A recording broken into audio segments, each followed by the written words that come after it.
Welcome, ladies and gentlemen, to the Daily High with your hosts, Matt McGregor, Tone Vase, and the Socrates. Nice to see you, boys. Hi, man. We're good. We're good. How are you? Very good. I'm back. Everybody, I'm back. I'm back from Singapore, back from Thailand, back from Bali, and let's put in a massive second half of the season. And we're going to be here 5 nights a week with me and Tone. And if we can convince Sock to come on as much as possible, we'll get that as well. But it's great to be back. The price is very, very interesting. So, where are you guys? Are you in Durango or Colorado? Where are you? Yeah, we're out in Colorado. It took me like 5 hours to drive here from where I was in Colorado. Uh, those of you that watched my personal channel, you would have seen my interview with Ben Davidson. It was one of the most fascinating interviews I have ever done. I had to, I think I spent I don't know, over 100 hours prepping for that interview. So that was definitely interesting. And Las Vegas, Unconfiscatable was good. I've been doing crazy traveling, barely sleeping, and the amount of drinking. I need a break. I'm gonna take like a month off from alcohol. This was really, really bad. But yeah, it was great to see Saw in person. Haven't seen him in about 3 to 4 years or something like that. Probably pre-pandemic, right? I was at the unconfiscatable after the Yeah, one after the pandemic. Yeah, the first one after the pandemic.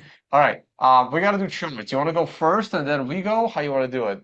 Well, why don't I shoot? No, well, I'll shoot through it because you guys are sharing a computer. So I'll be brief. We got Socrates here, so let's crack on, and I'll see what I can see.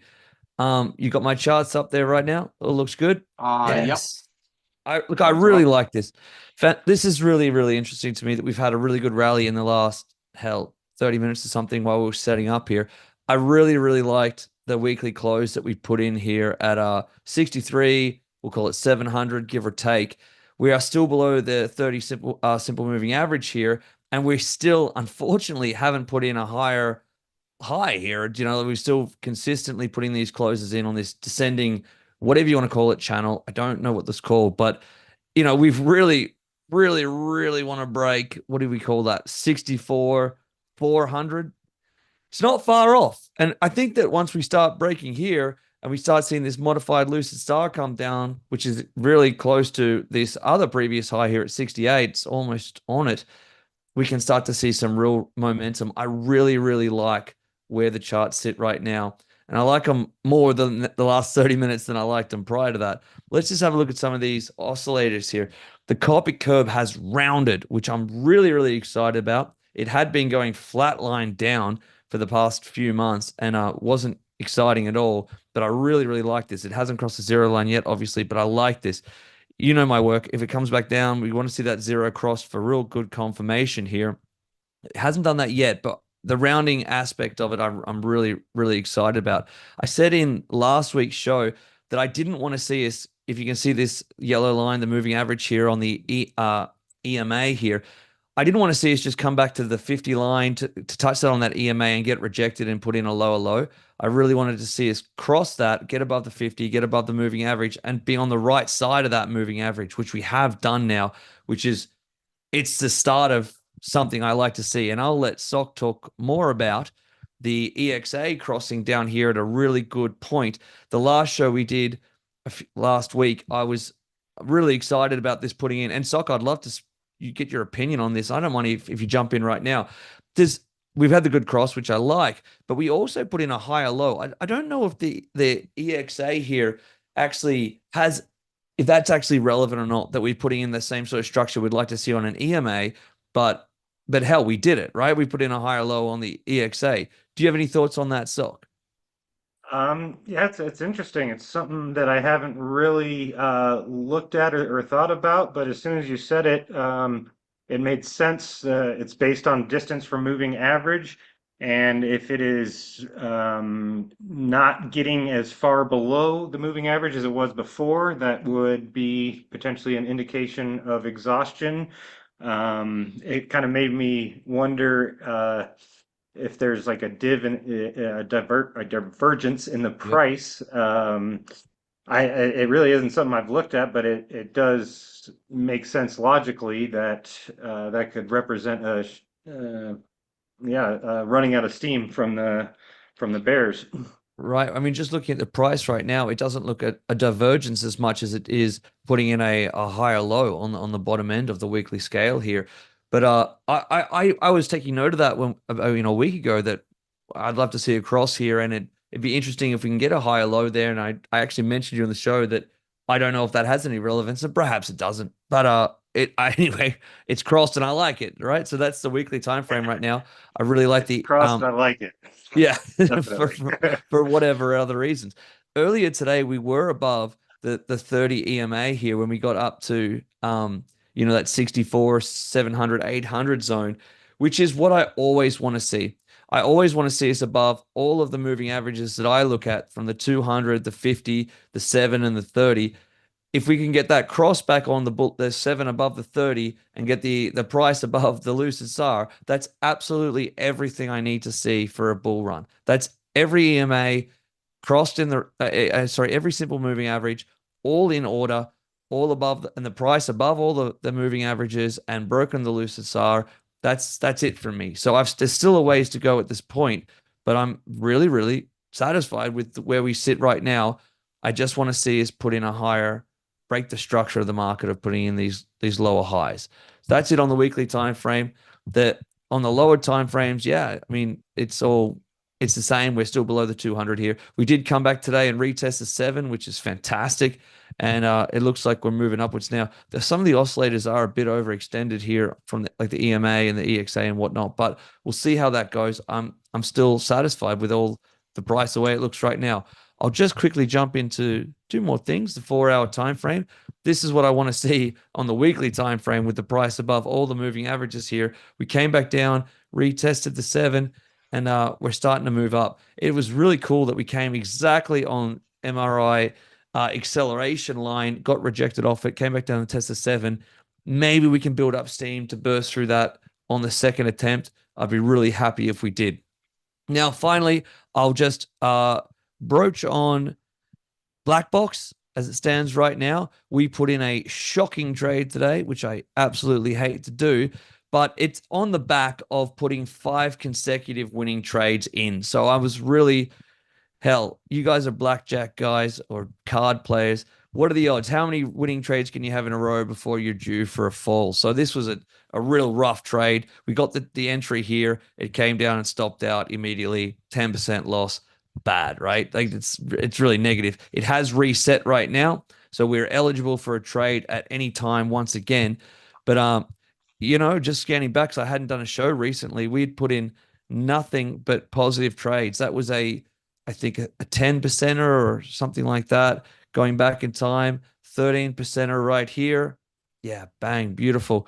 So we got back to about 30% positive overall. And with that minus 10% trade, it's probably put us back down to about 15% up overall on the accounts since 2.5 months since we launched, which I'm really satisfied with. We are setting up, as I said, right now for another banger if we can get into it. I like that we have pulled back, we have reset, and we're eligible to kick off once again. I'm coming off screen share now, so get your finger out of your noses.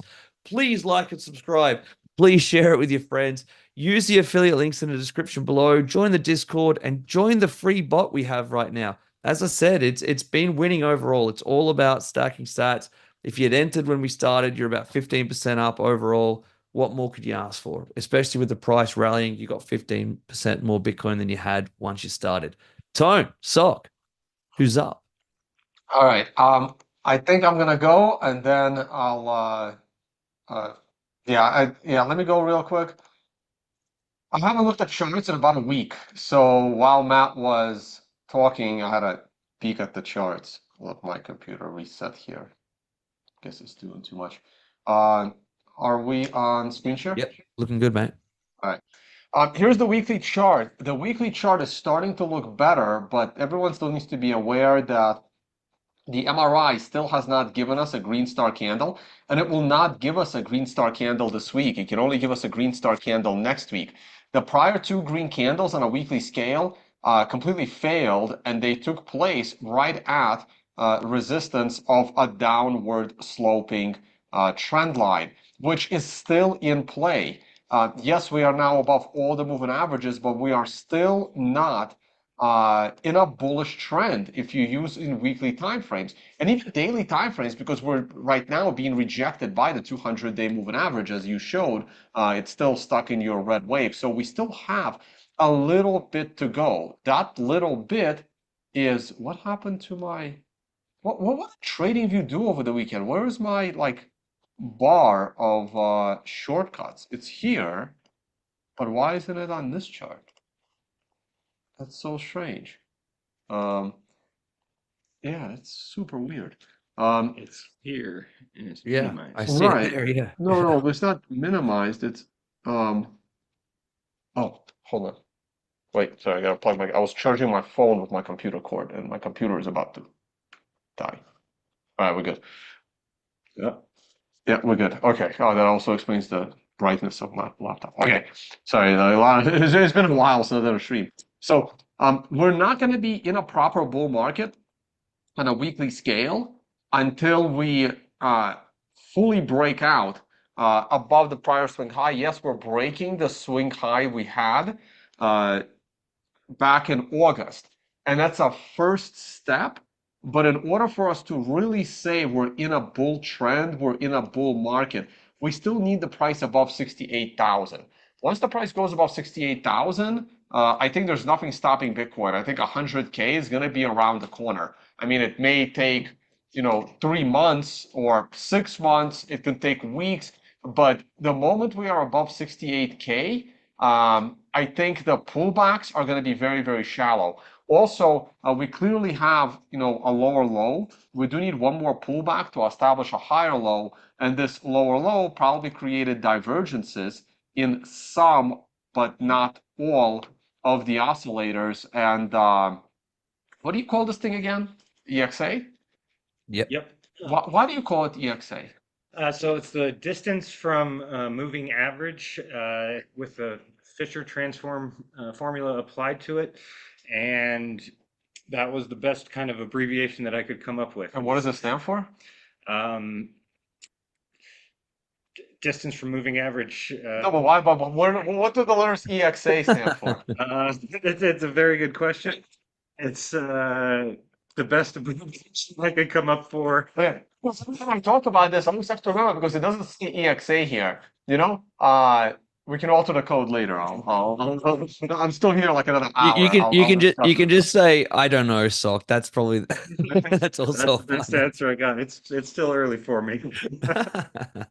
Okay. And so it's a good first step, but on a weekly scale, we still need more in order to really call it a bull market. So you want to comment on this? Actually, we're gonna do it together. I'm gonna say my thing on a time scale, which is weekly, and then so I can go. Do you want me to open up your indicator here or no? Or it You've doesn't got matter on a weekly scale. you can pull up one Coates moving average if you could pull that up. Is that available for everyone? Yep, it sure is. Um, And now I'm remembering it's coming back to me on my second cup of coffee. Please spell your last name. COATES. Oh, E, that's what I forgot. Perfect. Extension from moving average is There where you the go. EXA came from. So yeah, we are basically all on the same page. What you guys are saying is basically exactly what I've been saying for the last week or so. We are right on the verge of establishing a bull trend after a multi-month bear trend. This higher low that we could potentially have right here. You can use the control key to create like a circle. Oh, perfect.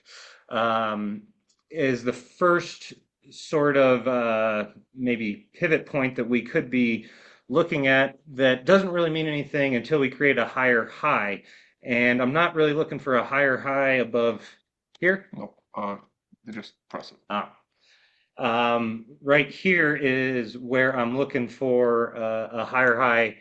If we can establish a pivot point above the prior low and then take out the high, that would be the first, that would be the final confirmation of a bull trend. And I do think that like maybe 80% of what I'm looking at has 70% has confirmed that we are now in a bull trend.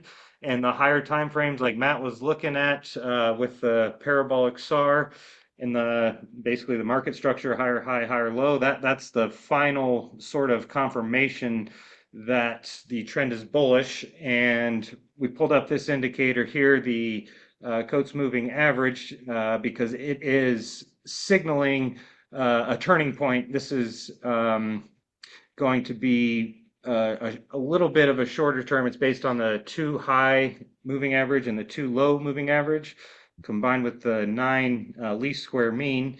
And we can see here that it has all of them are turned up, and this last full candle is above this 9 least square mean, which is basically this indicator has fully turned bullish. For me, this is combined with the extension from the moving average, the EXA, which here we have a cross in negative numbers is what I'm going to look for to signal that, yes, this is now bullish. And then look for close above the LSM, this blue moving average. And then a full candle above is basically final confirmation. Now the buy zone is right on these moving averages here At 60,300. and that's yes, I think going to be a very strong area of support. That will be those moving averages as well as the high of this candle. So do you anticipate a retracement to 60,000 to get a great entry on this move up? Yes, I do, and maybe a little deeper, maybe back into 59, which will, yeah, right there, I think is going to be a strong area of support, and I could see definitely even moving down to the low of last week. But as long as we stay above 54, you're sweet. It's all buy zone, do you think? 57, Yeah. 57, Yeah. stay above that, yes. Yeah. Yeah. Yeah. Yeah, I would actually be surprised if we fall back into the 59 range. I would be surprised a little bit, but also haven't seen the stock market charts. So, all right, we're good. We're gonna move on to the next time frame. Yep. Yes, All right, so please. this is the Consensio time frame. Consensio is calling for a 100% bullish allocation. I have not logged into my account yet. I will do that probably today or tomorrow. I'm not in a rush. Now that SEC has approved options uh, for the Yes. BlackRock ETF, I will be switching. That's massive liquidity is going to exit Fidelity and others, and it's going to go into BlackRock like crazy. Socrates here watched my entire options course. You did a Yep. whole Twitter thread on it. Thank you for that. And it was good, right? Absolutely. Just the other day, somebody in my Telegram group was asking about options, and I feel like I was able to give them some important and good input based on what I'd learned from your course. Yeah, so Yeah. I definitely plan to switch to the other ETF and watch. And now I'm going to be trading options, but I haven't really thought about which strategies I'm going to use. Those interested, the options course is on sale on my website. It has been discounted significantly. It's now $1,500. Used to be 3,000. You can find that. You know what? I'm gonna go and do that real quick. Tone Vase. Yeah, it's Product it's really great, guys. I think it's the best thing on the internet for on options education. no, yeah, on-demand videos, and then there'll be a link for mastering options trading. I've sent it to some like professional options traders to like watch it and let me know if I made any mistakes, and everyone came back saying, no, that's a really good course. So you may want to consider that. There's a reason why it's 1,500. If this is too expensive for you, you should not be trading options, right? I even felt I may or may not drop the price, but the reason why the price is high is because if you don't have proper capital, you should not be trading options. It's more risky than trading.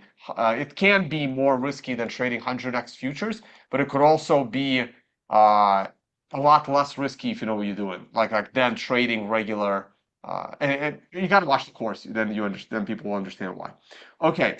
Look at the On price. the It's dropping. go ahead. Did you say that Consensio is calling for 100% bullish allocation? Not 100%, but close to it. We still need the moving averages to cross, but we're above all the moving averages. For me, Consensio is calling for like a 60% bullish allocation, Okay, but very he's the expert. yeah. And everybody has their own rules, and Unless it needs to close here, we still have a day. for for me, how MSR works, and what I'd be looking at here is that this would be maybe a 60% bearish allocation with the highest time frame moving average cross below. Uh, I think. Tell me what What's the 30? the 30, and this is the 39 and 3. okay. So for me, just how Because it's going down. it's going down. The trend is down. So it would be an opportunity to sell a bounce as long as the middle moving average is below in a bearish cross with the highest time frame moving down. When you bounce into that, that's where I look at like the beach as a sell zone. But I also think that the daily moving averages for me move too slow. That's why I've always really focused on the 4 hour with crypto. The volatility, the daily is going to cause for some late entries. If we're waiting for this moving average to cross this moving average, price is probably going to be at like it could literally be at 75,000 before that happens. So it's really good to see that close above the longest term. But I would want to I would wait to see 3 consecutive closes above and then a turn up in that longest term Well, before I would be so looking bullish. that's we're looking at the 4 day now, and that's It why is a 4 day. Oh, okay. the close of is already the 3 consecutive closes above that line. So that's what makes it interesting on the 4 day. Or I really like the 3 day time frame. So the But yeah, reason we use 4 day, and Mark Wood and I discussed this, is that because Bitcoin trades 24/7 and the stock market trades 5 days a week for 7 hours, Okay. we're applying Consensio to the 4 day instead of the weekly, because in that amount of time, Bitcoin trades like stock market in a week, Bitcoin in 4 days trades more than the stock market in a week. Okay, I would have a little bit I would disagree with that a little bit because just because Bitcoin trades 24/7, it doesn't really get volume 24/7. For example, I never trade on the weekend. Like it's Bitcoin rarely makes a significant move on the weekend, on Saturday or Sunday. Very rarely. And it's open, but I wouldn't consider price action on a Saturday or Sunday equal to price action on a Monday or Tuesday when you get a lot more volume, a lot more liquidity, and so I would hesitate to look at a 4 day as I would a weekly because then you're going to be lumping in Saturdays and Sundays with Mondays and Tuesdays, which is I don't think it's I don't know. That's a good point. You know what? You and I are gonna have a long chat on this. I may alter this, but my trading is about to completely change anyway because of options. I mean, being able to trade options on Bitcoin for me in the traditional markets in my retirement account is a game changer for me. So once Tone, I'm really excited about the shows moving forward when we can talk about options. That's really yeah. exciting. Yeah, actually, we've been meaning to bring you an options show. Now that options, yeah, we're gonna definitely do that. I see Brandon C in the live audience saying it was 3,000, 1,500 a steal. Brandon C actually did pay 3,000. Thanks, Brandon, and he comments all the time on his options trading. He learned it from my course. Hope you're doing well, Brandon. DM me. And uh, I was gonna comment on something else in the audience, but I'll look at it after. Okay, so let's for now let's move on. I want to get to the lower level time frames here. Here's the daily chart. Whoa, what happened today? We're gonna dive Just into now, that. just Um, now. Well, we're past 10 a.m. Eastern time. We're on Mountain time, so This is the uh, time for for volatility. us it's 8:45 in the morning, and I don't think most humans would have been able to keep up with our drinking last night. So this morning, we're hard on the coffee here.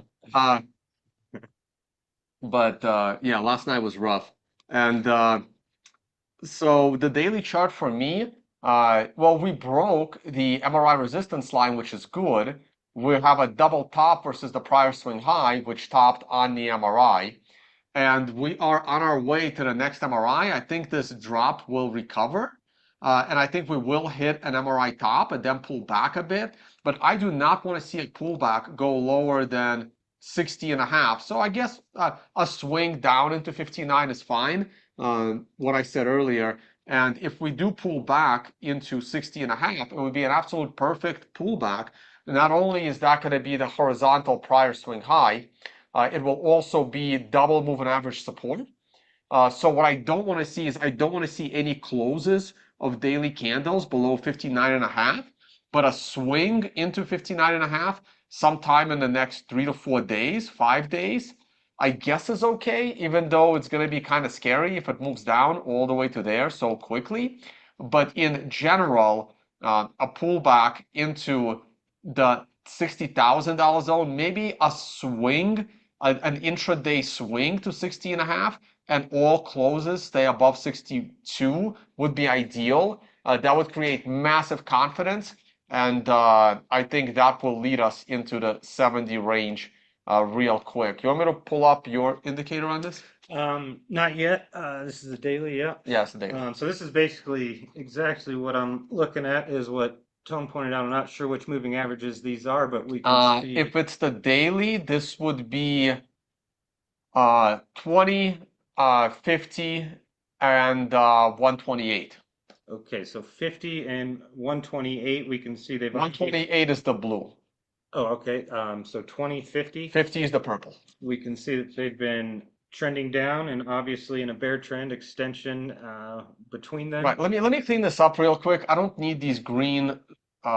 This was like the paths I was expecting Bitcoin to take. Let's clean this chart up. Yeah, you still have that line and this line. I'll leave those two. Perfect. And we can drop the triangle that didn't develop. There you go. Way, way, way cleaner. Absolutely. So yeah, we can see that price has moved well through these moving averages that are now getting the chance to turn up. This is kind of where I would be looking at Consensio as maybe given like a 33% bullish allocation potentially, because we do see that the longer term moving average is flattening out. So it's not in such a bearish posture, and these are clearly moving up. And pulling back and into a bullish cross here makes perfect sense. And absolutely, I would be looking at this as a strong area of support, these three red candles. And then even looking down to the median of them right in here, which just beautifully lines up with these moving averages. Well, we're for those, yeah, let's try to say prices and dates. We do have people that only listen to the audio, and I know there is a big fan of mine who is visually impaired. Okay, the September 14th through 16th candles with my level of support being about 59,300 based on the median of these three red candles. And I think that price is definitely ready for another pullback after these this move up that started on September 17th that took price from 57,800 up to 65 just about. What I'm looking at is again the EXA. It looks like we don't have it on this chart, so I will just pull it up real quick. Invite only? You're not going to be able to float it like that. Invite only right here. The EXA? Yeah, right there. No, Uh, EXA is free. EXA, sorry. Yeah, that should be here. There we go. EMA exhaustion, not extension. And that's There we go. free. That's free. Anybody who's listening now can pull this up and follow along. Stock's good enough to have let this go for free, and it's a great a great oscillator that we love. Yeah, it's something that really helps me a lot. It's based on um, the again the distance, the extension from the moving averages, and if you think about the bell curve, anything inside the two is like the 80%, like the fat part of the bell curve. That's going to be like a two standard deviation, where 80% of the crosses will happen in between -2 and +2. When it extends all the way up here, this is a three standard deviation move, which is uh, it's a signal of strength that the bulls were able to do this, and it's also a sign that it's time to cool off. It's time to look for a dip. Uh, I think that this is going to take maybe a week to reset if we look at how It long. doesn't necessarily mean the price has to crash either, by the way. It just stops rampaging up, like it can And meander here that's as why well. I still hope it gets to an MRI top. Yeah. But okay, so there's one more thing here, right? And this is what people tend to forget. I think if we did this video an hour ago with the price at the top of this candle, this would not be crossing, right? That's It correct. uses the end of candle close. So by the time this candle closes in 9 hours, this can actually look very different and have no cross. So this is what people have to understand about almost all oscillators. They use end of candle price. They don't care about what happens during the candle. So we may want to look back at this tomorrow. Absolutely. A strong rally into the close would cause that cross to disappear like it never happened. And you guys bring up some really good points about oscillators and this indicator specifically. One thing that I want to just point out or say is that when we get this far up, it's going to be extremely sensitive, where just a small move to the downside below the open will cause it to cross. It'll be very, very sensitive when it gets up here. When it's down in here in the thick of the trend, where we really want to be, we want to be trying to buy around here and then hold through here. When it's here, it can go multiple daily closes to the downside and not even flinch. So it's important to know that once it gets overextended, it's going to be not take much at all for it to cross. And the other thing that Matt said is very true as well, that it doesn't mean that the price is going to go down. It generally means it's going to at least correct. And if this is able to reset while price goes sideways in some sort of bullish consolidation pattern, that's a huge signal of strength and something to look out for. So yeah, I really think that we've got this untested area of prior resistance. I really wanted to make a new high to confirm that bullish trend, but it's maybe it's just still a little early while we let these moving averages roll around. I still think it'll happen. I think it's going to recover. I actually think we'll get a green candle today. And then I still think we'll get the MRI top. I turned off. Oh, perfect. Um, I do think we're gonna get a higher close today than yesterday. I'm still kind of bullish here, only because I want to see that MRI top. An MRI top here that would create a double top is super bullish to me in the long run. It's kind of bearish short term, but you guys know what I think about double tops and double bottoms. They're meant to be broken. So to me, if it forms a perfect double top with an MRI, it's a pullback. And if this starts to go, ideally, the pullback is very, very slow, allowing these moving averages to catch up. And then and then we hold all three. So that would be even better. If we just consolidate and get stuck here for like a month, that would be perfect. We'll allow all the moving averages to catch up, and then we shoot it. Yeah. I don't know. I think that this thing's ready to move, and I don't think it's ready to consolidate for a month longer. After the Fed hiked rates Lowered rates. Excuse me, but not only by 25 basis points, but by 50. Oh, we can do a whole show on that. Mark and I probably will. And I don't know, this show is already going long. We probably won't get into the Fed thing today, or maybe we will. We'll see. I do have to get on a 7-hour drive soon. For me, the long story short of that show is that the price of Bitcoin is not going sideways for a month. It is ready to move and move fast. I think it's ready to make a sharp shakeout and go higher in a short order. If we have time today, we got to take a look at the hyperwave in gold, because that thing is beautiful, and I think that it is a bellwether for Bitcoin. So we have to look at your indicator. Yeah, absolutely. Actually, it should have a star on it. It sure should. Let's see if it shows up. Is it taking its sweet time or what? It'll take some time. Okay, there it is.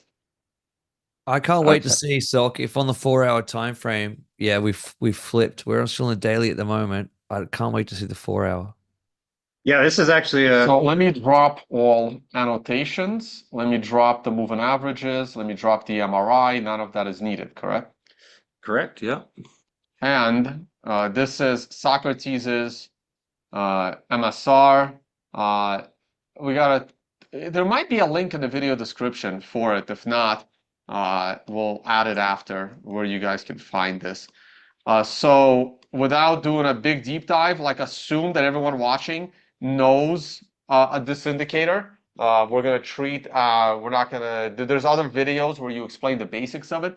Oh, the sky is turning a little bit brighter, so that's good. Yeah, Right. just that will indicate an exhaustion of trend based on how long it has lasted. This is the clear skies had just started, and then the moving averages have remained crossed over. Let's see, I can't remember. Oh yeah, we're in a Bullish zone. That's right. We are. So this is the daily time frame.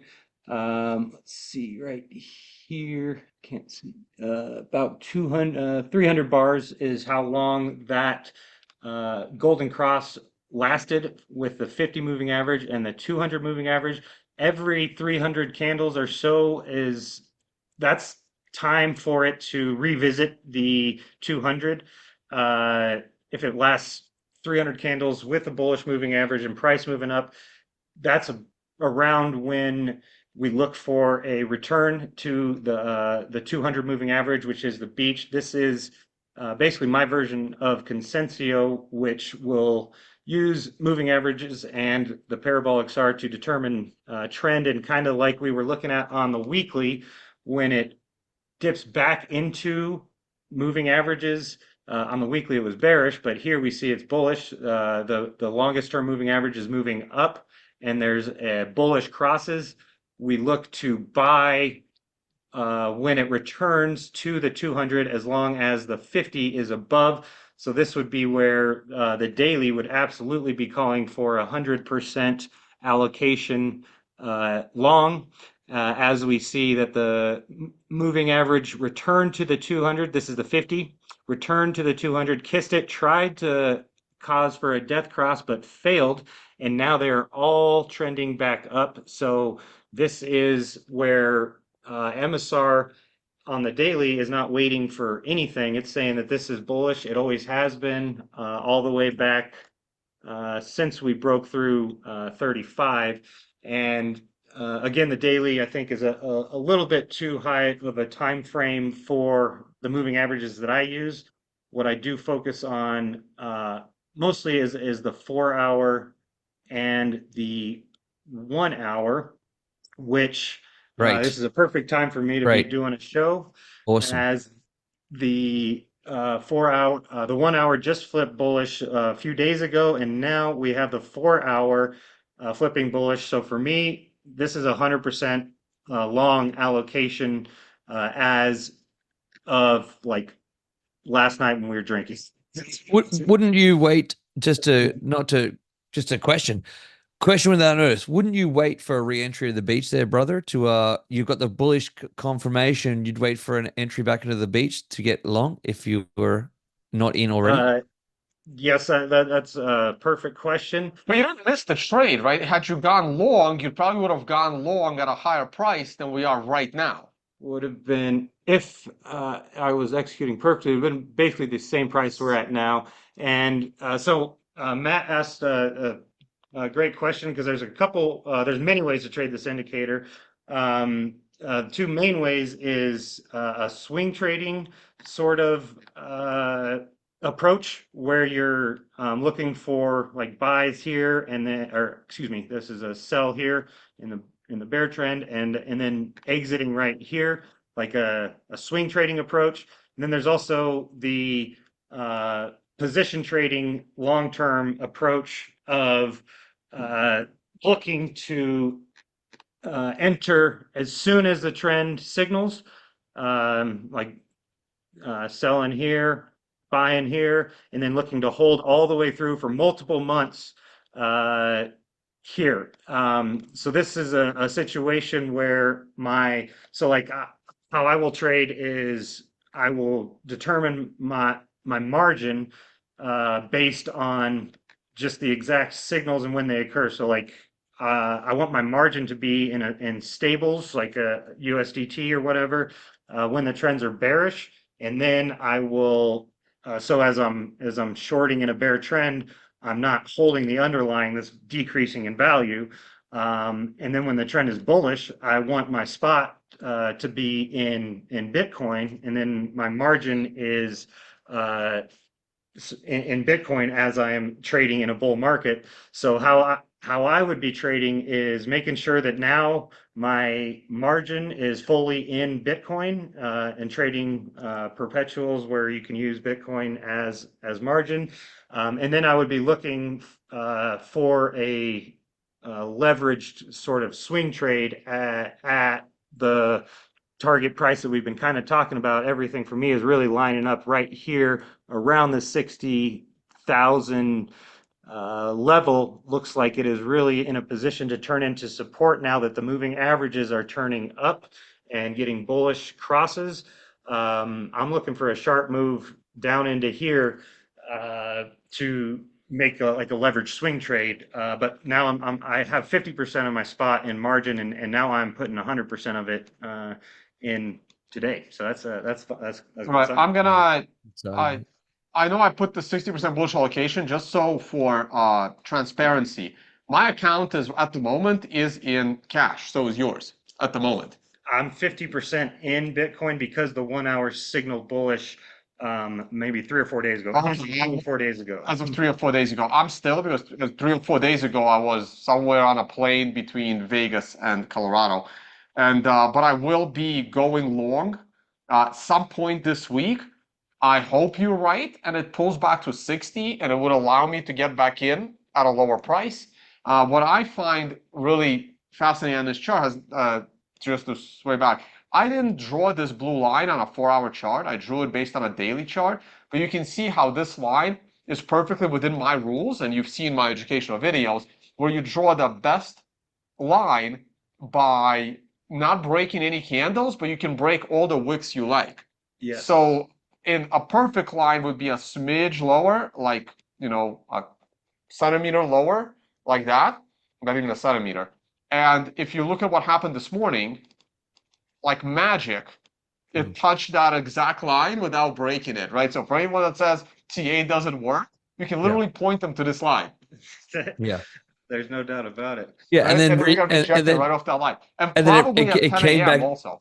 It came back down and retested to the dollar of the 7 simple moving average. It's insane. It's like crazy. I mean, it doesn't mean that you're going to make money that easily, but I mean, these are the kinds of, because you're not going to catch them all. And it always feels like the ones that you enter trade is the top one time it doesn't work.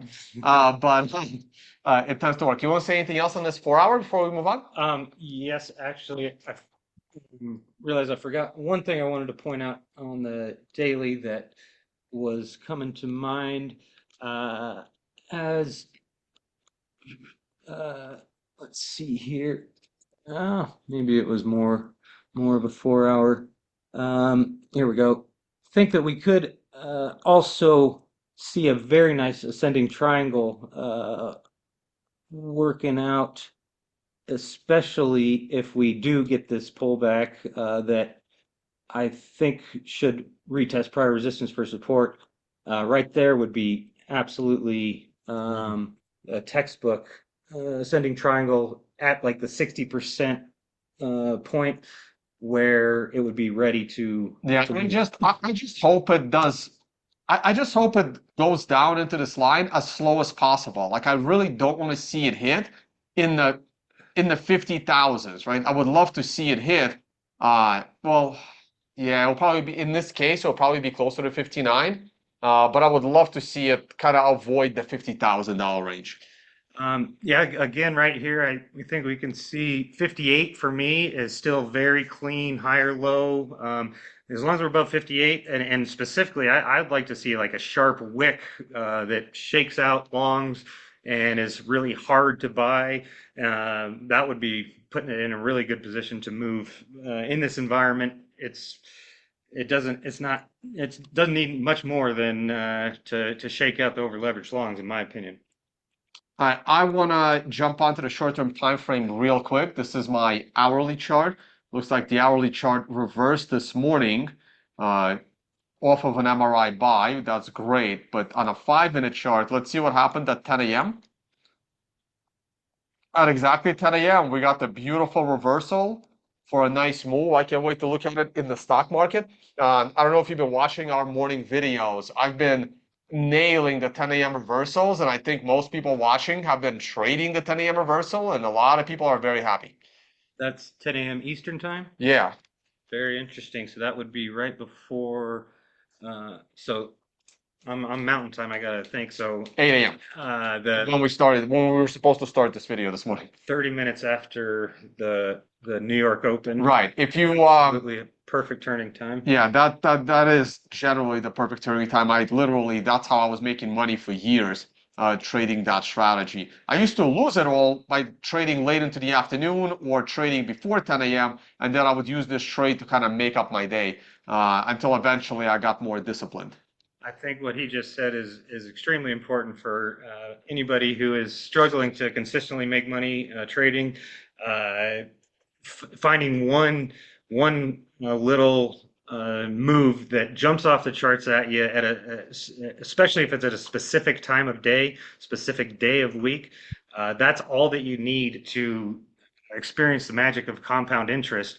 And once you do experience that, it's so easy to just think that you can trade any day, all the time, any setup, realizing that once you decide to stick to your one sweet spot is where you can really gain some traction long term.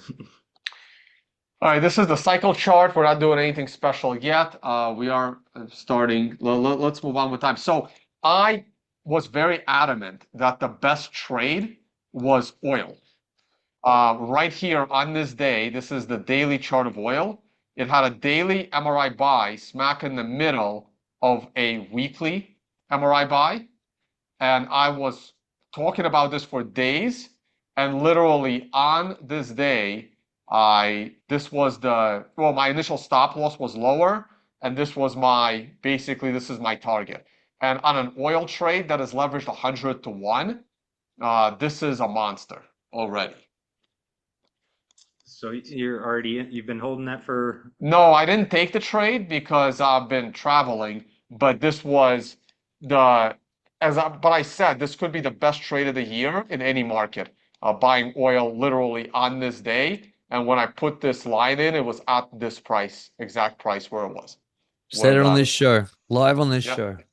Yep. They're live on the show, and here we are, still going up. Incredible. How's the S&P look, brother? Yep. Yeah, we'll get to gold last then. Oh my God, gold is rising. My target is 3K. But we'll get to gold after.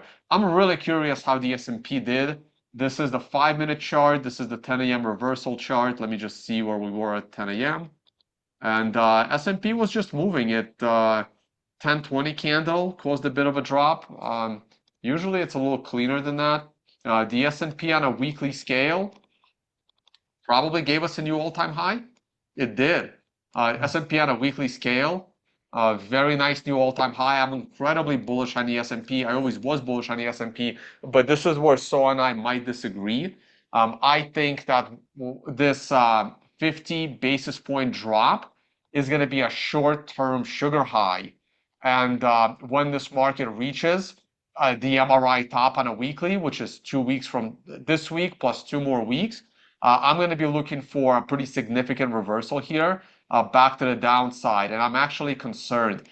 Them dropping the interest rate 50 basis points, unless they did it as a political move, it made no sense. The reason why you drop the interest rate is to inject liquidity into the market. If the stock market is at an all-time high, there's no reason to inject liquidity into the market. They should have raised the rate instead of lowering the rate. If the Fed lowered the rate this much, it's only done for 2 reasons. One, it's a political move to kind of help Democrats get reelected, because they're currently in power. I would have said the same thing if the Republican was in power going for reelection, not a political statement. Happens to be the Democrats right now. Or the Fed actually sees a huge problem in the economy. And instead of dropping the rate like a full basis point at an emergency cut, they dropped it earlier. If it's the latter, it's a problem. The stock market could actually go down. So there's no reason to lower the rate if companies aren't going bankrupt. So I thought that the 50 basis point move was completely unnecessary and problematic. I basically agree with everything that you said. For me, it is 100% a political move. There's, in my mind, like zero chance that that isn't based on the election coming up. And I also agree that we've never experienced something like this when the market's at the highs, and it's pretty obvious that there's major problems with the economy. So I think that yes, the Fed understands that there are big problems with our economy, and that them lowering rates going into the election is completely a political move. And historically, it's a bottom signal when they lower rates, especially by 50 basis points. And sometimes like bottom signals become top signals if everybody rushes in to buy. Like Tom said, we could definitely see a euphoric move that actually ends this multi-decade bull market. This could be the type of thing that actually ends it if we see a euphoric buy spree that just doesn't have anything left behind it. So this is still my long-term projection for the S&P. A massive breakout into an eventual crash, very similar to the Great Depression. Yeah. So I envision, I have to go to the monthly chart. So I envision this is yet to come. I agree that thinking like hyperwave theory, seeing like how this market would top is one of the ways would be a vertical move to the upside that's literally doubles price in like maybe in months, that causes nobody to think about selling. That's the type of thing that could top this multi-decade bull market. Yeah, so the one thing that you said that I was gonna slightly disagree on, and I already forgot because it's a rough one. Because I was right. And It's gone. the one thing I was gonna say was, oh man, okay. Oh, the problem with the economy. So I personally don't think there are problems in the economy, right? So, so the way you phrased it was the Fed sees the definite problems in the economy, but we don't see the problems in the economy, and that is why I'm very confused by the 50 basis point drop. I see the economy as doing very well, and as weird as that sounds, my answer as to why I think the economy is doing well is because the stock market is at a new all-time high. And when the stock market is at a new all-time high, companies aren't laying people off. If they Okay. are laying people off, it's for efficiency reasons, like they're replacing a bunch of useless employees with AI, right? And yes, that's a bit of a problem, but it's a problem for individual people. It's not really a problem for the economy, right? Because they can probably the products they can provide without their biggest expense being human labor could actually drop some of the prices on the things that we pay if we're lucky, or at least they're not going to raise prices. So to me, when the stock market is at a new all-time high, the economy is not in trouble. The economy is in trouble when stock of a company drops 50% and they got to lay off a lot of people.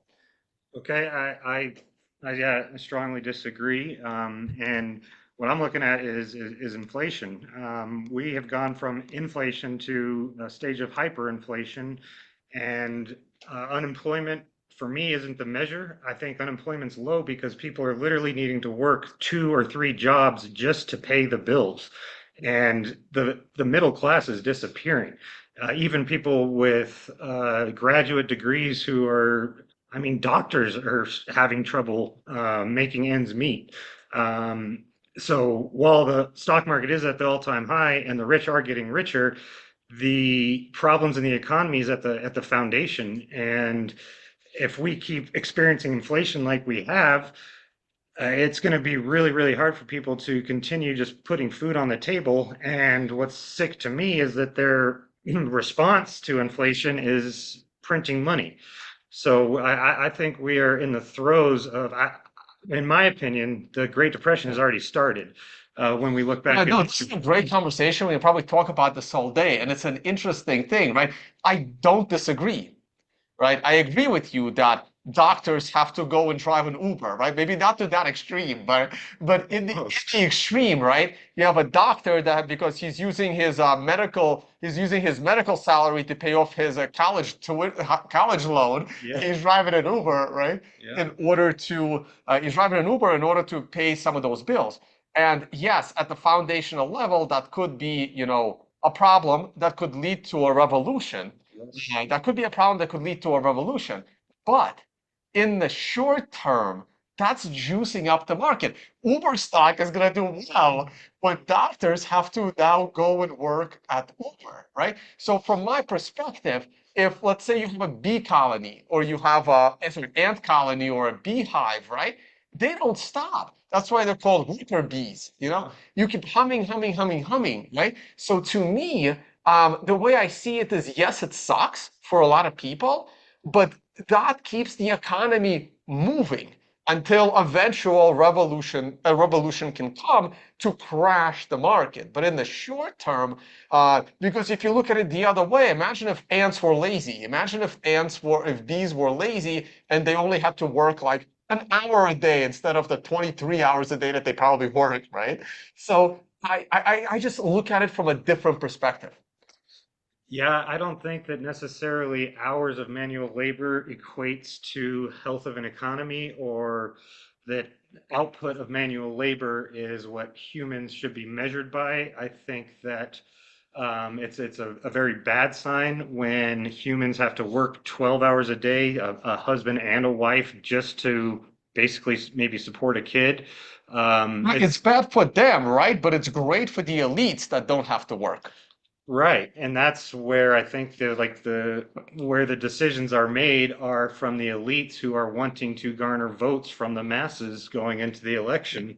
There is a happy medium here, right? Because we could look at how China is rising up with people working like crazy, and Europe is going down with their, like Europeans are considered to have like the most leisurely work schedule, right?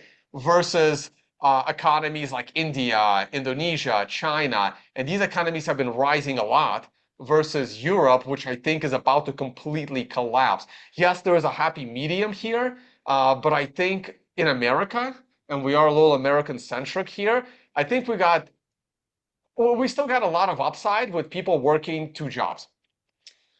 Yeah, and I guess I'm more talking about quality of life opposed No, I to agree. I agree. overall economy. I agree. But as far as why I think the stock market would go up, I think that people, being having to work two jobs is not bad for the stock market, right? And No. it's for them, but Yeah. it's good for the stock market. Yep. And another parallel that I'm thinking of is how in the top of the 20s, JP Morgan was famous for saying that like his shoe cleaner was buying stocks, and that's when he knew it was time to sell. And we are kind of getting to a point where Uber drivers are now becoming stock experts, and that could be absolutely a recipe for this thing to go much higher as even everyday Right. service employees are Mate, now mate, investing in the stock market. And I just spent a week in Singapore at a Bitcoin conference or crypto conference, I should say, and I saw a lot of Uber drivers that were specialists in all sorts of stupid things. Trust me, I saw it. and also, right? So if people are able to get two jobs, that means people can get jobs, right? So jobs are available. It's when a person can't get a second job and can't meet their bills. We have a problem. Yeah, it's so fascinating. It's a weird dynamic. When I got out of college, it was literally in 2008, right after that crash, and it was like nobody could get a job. If you had a college degree, you were lucky to be a bartender. Like nobody could get a job. And then after this last crash, like COVID, it was like everybody had a for hire sign on their window. You don't find people to. Nobody could find anybody to work, and it was like the craziest inverse Right, of that's true. That's a very good point. The daily stock market is actually on an MRI top, so this changes a couple of things. Let me see if the cash market is also on an MRI top. It is. Okay, so that changes it a little bit. Let's look for a small correction or a slowdown. We are getting to the MRI top in borderline consolidation because we have this massive gap. This was a gap between Wednesday and Thursday. Okay, so look at this. The initial reaction of the Fed lowering 50 basis points was a short-term sugar high, followed by a realization, why did they drop the rate 50 basis points? That made no sense. That means the Fed thinks the economy is in trouble, so it completely crashed. Then people thought about it some more, and they're like, wait, now I can borrow cheap money. They forgot about the fact, why did they lower it 50 basis points? And we're going to get a repeat of this. Okay, this is going to happen at a higher time frame, right? So everything that went down on a short-term time frame is true. Short-term sugar high followed by a realization, but then the following day, it's like fish. Now it's an intermediate sugar high followed by an intermediate correction. it's absolutely fascinating. And tell me if you know differently, but from what I remember, when the Fed lowers rates, the stock market has historically gone up more than gold. Um, do you, do you remember? Okay, so here we discussed this earlier. A lot of people are gonna now, if the stock market, let's say, crashes in the upcoming, and I think we will have a correction. We have a daily MRI, we have a weekly MRI coming in a few weeks. So a lot of people say because the Fed lowers the rate, the market will crash. A lot of people point to this correlation, but it's the other way around. It's the opposite. The Fed reacts to the market, but in this case, it feels like the Fed reacted to two things. One is the upcoming election, and two, the fact that they've been promising to lower the rate for like a year and a half now, and they had to do it or they're going to look like hypocrites. They had to do it eventually. And this was going to be the month most likely for them to do it because it's also lining up with the election. There was Yeah, no and reason for them to do so. every other European country and major power had lowered their rates as well. So I mean, they would have lost a lot of money out of the stock market if people would have flooded back Um, to Europe, or whatever. Maybe I don't think about it in those terms, but basically, I think that the correlation is the interest rate, the Fed's interest rate reacts to the market. If the market crashes, the Fed is forced to lower the interest rate to inject liquidity into the market. So basically, you have a big company, right? Let's use the auto industry, for example, right? 2008 is happening, right? The auto industry is collapsing. Stocks of Ford, I can pull up the stocks of, Ford and GM. You remember those days, right? Yeah. The stocks crashed. The Fed has to save these companies. Okay, this is literally the original mandate of the Fed, right? It really is, and it was actually like, well, again, wow, this video is going long. So the Fed lowers the rate to allow these companies to borrow money cheaper, so that they don't have to lay off people. They can borrow money to sustain operations, keep paying the salaries. So the Fed reacts to the crash of the stocks in order to allow these companies to borrow money cheaper. But once that Fed rate went to zero in 2008, and the auto industry is still crashing, and suddenly 100,000 people could lose their jobs because the company says we have to shut down operations. Now the Fed has to go and do additional things, right? Okay, we can't drop the rate anymore to save these companies. Now we have to directly allow people and companies to borrow money cheaply. So what they do is they directly bailed out the auto industry to save those jobs. Now, the opposite is also true. If the stock market is rising, they need to raise the rate for two reasons. One, they don't need to have the rate this low for companies to borrow money cheaper, because why would they need that money if their stock is rising, their company is doing well? And the other reason is the eventual crash is coming, and they're going to need to lower the rate to try and save those companies in the future, right? Because they don't want to always have to print money. They only print money when they can no longer, there's a zero floor on the interest rate. This is hyperinflation. When there are cutting rates at the top, when markets are at highs, and then what happens when it turns around? What are they going to do? Go to negative 5% interest? Like, this is literally hyperinflation that we are witnessing, and it's like basically what Tone said. It's like, I mean, basically give a mouse a cookie. The Fed has been giving companies a cookie for decades, and now they're asking for milk, and that's not going to be enough. They're going to ask for something more. So yeah, it's something that it's a very bad sign that they are feeling the need to cut interest rates in this environment. And yeah, Oh, this is like, one thing I did want to say, one thing that when they cut rates, especially more than expected, it generally signals a risk-on environment where money is going to flood into the stock market, and specifically into like tech companies, like the highest risk sort of investments. And it would be money would be not going into gold relatively. We would see the stock market going up more than gold if money is rushing into risky environments. Gold has been going up more than the stock market since they cut rates, based on what I've seen. And that could be a really, really big sign that big money is not rushing to go risk on in this environment where money is getting printed. Instead, they're actually rushing to buy hard money.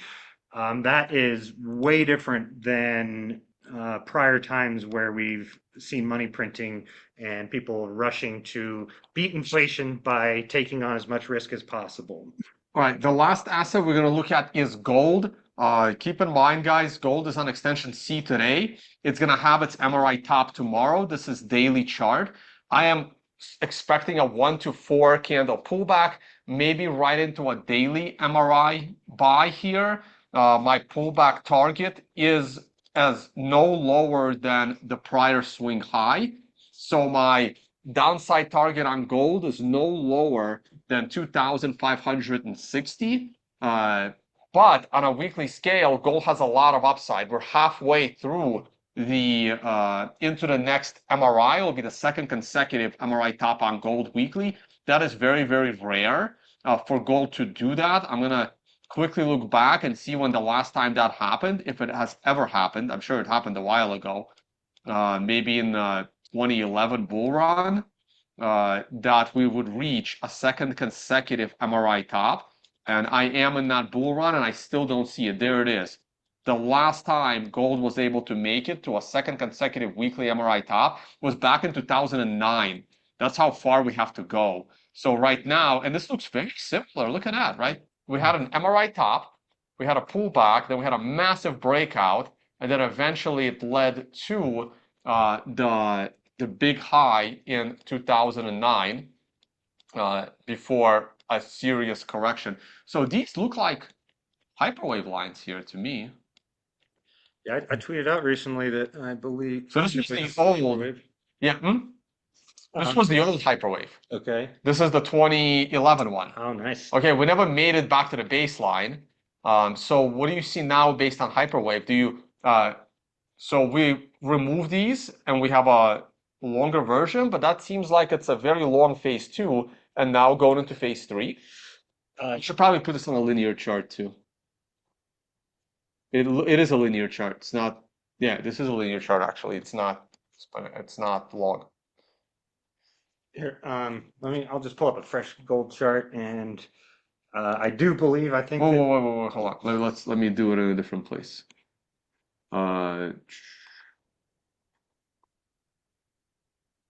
Here. There you go. So let's pull it up here. all right. Yeah, I think that it is in a very long-term hyperwave that we would actually look at on the monthly. I wonder what my best goal. Oh, you want a historical view? Let's do the futures. Okay, I think there we go. Perfect. Ah, I've used this before. All right.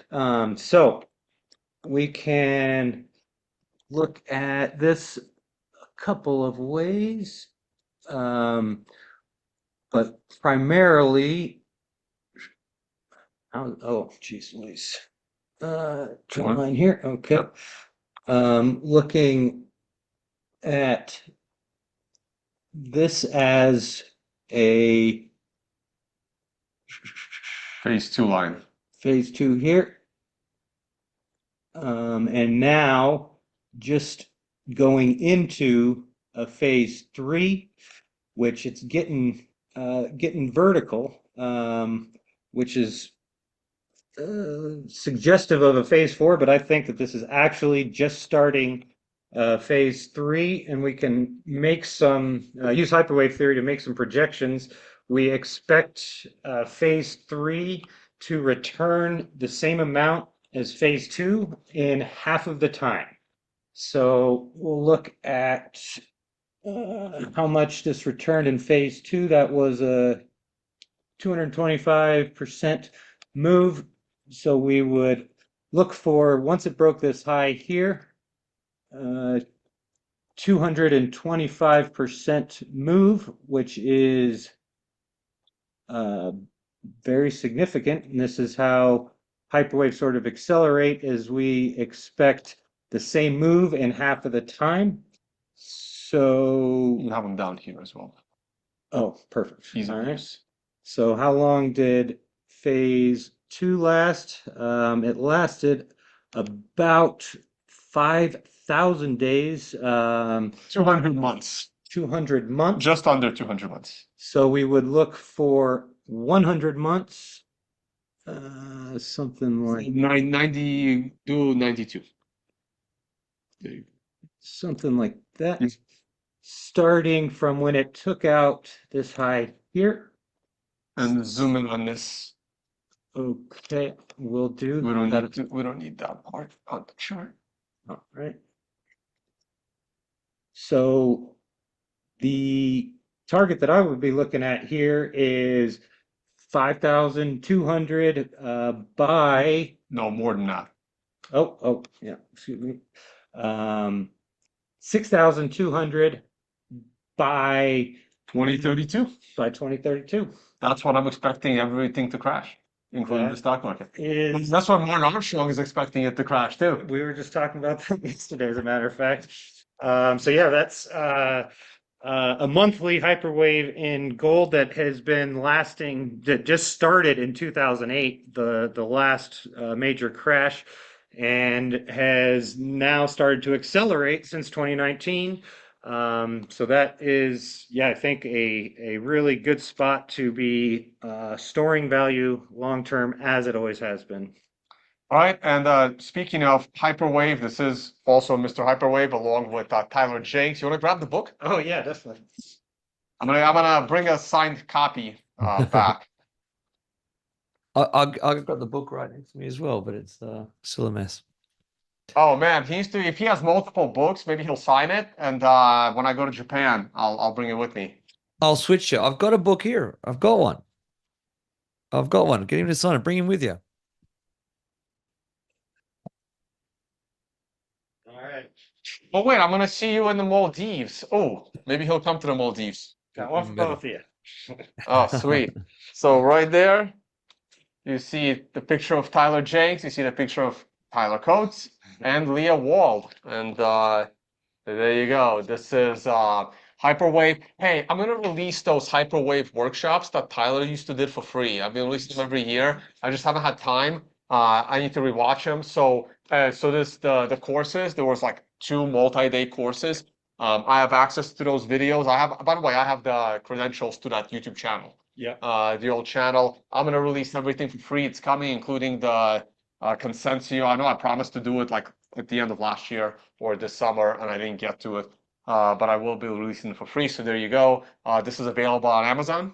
Yes, it sure is. All right, so there you go. You can just Google it, Hyperwave Theory. Buy this book on Amazon. If you come and see Socrates, he'll sign it for you. Sure enough. All right, guys. On We do that, have to get going. I got a 7-hour drive to Denver. Well, let's hope that goes well in Denver. I'm not going to get political on this channel. Please like, subscribe, and Matt, close us out. yeah, thank you guys. Thank you, Tone and Sock, for today. It's a very long, extended show today, but there's a lot of value here. It was an absolute pleasure to see you again, Sock, and I can't wait to do a show with you soon. Tone, same time tomorrow, mate. Yep. Thank you, everybody, for Cool. joining. Tomorrow, I'm not sure yet. Depends how my Denver thing goes. But yeah, tomorrow we'll do a show. It'll be a normal 20-minute show. Today was definitely an exception. Brilliant. Thank you, everybody. We're back to normal now. We're back to 5 nights a week if possible. Thank you so much. Later. Cheers.